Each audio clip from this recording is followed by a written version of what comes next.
ముందుగల మనతోని వెలుగు ప్రేక్షకులు అందరికీ నమస్తే. తారక రాముడు జోరుగా వచ్చాడు. రాబోయే కాలానికి కాబోయే ముఖ్యమంత్రి తారక రామారావు అవుతాడు. 2050 60 వరకల్లా మన ముఖ్యమంత్రి ఈయన అవుతాడు. కానీ అప్పటిదాకా జరుపుకి పట్టాలి. ఏమంటుండు? చర్య తీసుకున్నాక నేను మాట్లాడేది ఏముంది, చర్య తీసుకుని అయిపోయి ఇక నేనేముంది మాట్లాడే, నా దగ్గర ఏమి లేదు, అంతా పెద్ద మనిషి చూసుకుంటాడని ఏదో చెప్పగానే చెప్పినట్టు తప్పించుకుందామని చూస్తుండు. ఇంకేం చెప్తుండు? పార్టీలో సమగ్రంగా చర్చించాకే కవిత పైన వేటేసినాం. పార్టీలో కవిత పైన వేటేయాలంటే సమగ్రంగా అందరు కలిసి చర్చించుకున్నాకనే వేటేసిరట.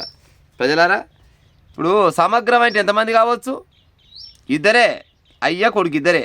ఒకవేళ మూడో వ్యక్తి కావాలంటే హరీష్ రావుని తీసుకోవచ్చు, అంతకంటే మించింది ఏం లేదు. కానీ ఇప్పుడు వేరే పార్టీ లేక కావాలి ఈలో లాలోలు కావాలి 10-20 మంది కూడా ఉంటుందా ఏమన్నా? బీఆర్ఎస్ పార్టీ అంటే ఇద్దరిదే, ఒకటి కేసీఆర్ ఒకటి కేటీఆర్, అంతకు మించింది ఏమీ లేదు. ఇంకో ఉండే కానీ ఇక నిలగొట్టిరు ఎట్లా కవితమ్మ నిలగొట్టిరు కాబట్టి ఇద్దరిదే అయింది.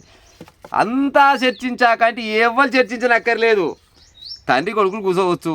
వాయ్య ఇంకో బావ మీద బదనాం చేసింది, నా మీద అయితే బదనాం చేయలే, విన్నవా? నిన్ను కూడా మంచిగా వెనకేసుకొచ్చింది. ఎందుకంటే నీకు పైసల మీద ప్రేమ లేదంట, ఏం లేదంట, నువ్వు ఎంతసేపటికి జనాల కోసమే బతావంట, నువ్వు బోలా శంకరునివంట.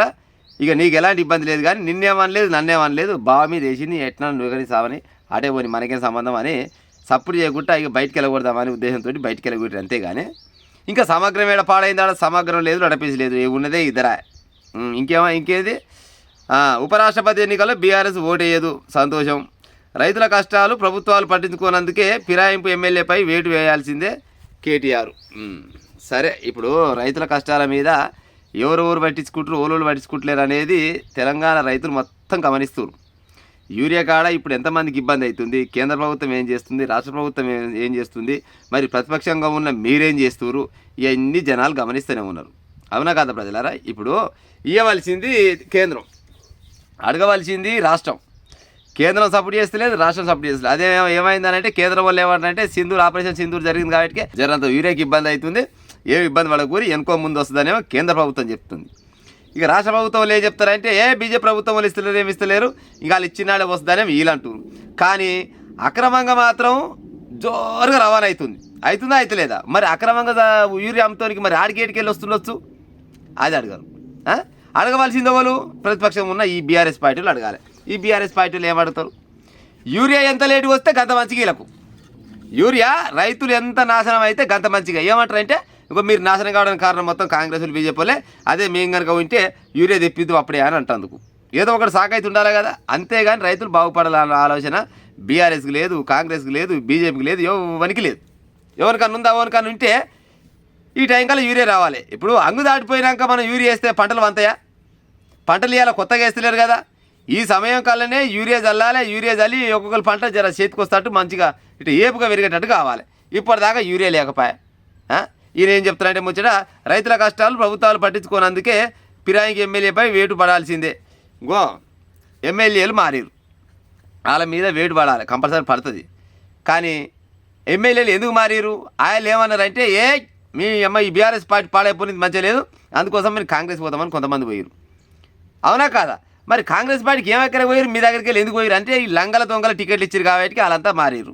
ఏమన్నాడు వాళ్ళన్నా మారుతారా? పార్టీలు మారరు. ఎందుకు మారారంటే మరి గసంటూళ్ళు ఎంచుకురు కాబట్టి అలా ఇక మరి వాళ్ళు మారిరు. మరి వాళ్ళ పైన వేడి పడుతుంది. రేపటి నాడు మళ్ళీ వాళ్ళు ప్రజల్లోకి వస్తే తోలు చెప్పుల పాలవుతారు వాళ్ళు, పక్క ఇదైతే పక్క. కానీ ఇక అది అలా అయ్యేటప్పుడు ఆ ఎలక్షన్లో అయితే కానీ మీరు ప్రతిపక్ష హోదాలో ఉన్నారు. ఇప్పుడు కవితమ్మ ముచ్చట మాట్లాడవు, హరీష్ రావు గురించి మాట్లాడవు, కనీసం రైతుల గురించి అలా మాట్లాడే ఉపాయం చేయాలి కదా. రైతుల గురించి మాట్లాడే ఉపాయం చేయాలి, రైతులకు యూరియా తెప్పించే ఉపాయం చేయాలి. అది ప్రతిపక్ష నేతలు మీరు కొట్లాడాలి కదా. ఇప్పుడు కాంగ్రెస్ ప్రభుత్వం వాళ్ళు ఇస్తలేరు, బీజేపీ వాళ్ళు ఇస్తలేరు, కాంగ్రెస్ వాళ్ళు తెస్తలేరు, కానీ ఆగమయ్యేది మాత్రం రైతులే కదా. అవునా కదా ప్రజలారా? ఎంతో కొంత కొట్లాడాలంటే మళ్ళీ నువ్వే కొట్లాడాలి. ఎందుకంటే రాబోయే కాలానికి కాబోయే ముఖ్యమంత్రి అని చెప్పుకుంటున్నావు కాబట్టి కొట్లాడాలి. ఇది ఒక ముచ్చట. ఇక ఇంటి ముచ్చటకు వస్తారు కల్లా ఈ ఇంటి ముచ్చట పాడైపోని ఇది భయంగిన పడుతుంది ముచ్చట.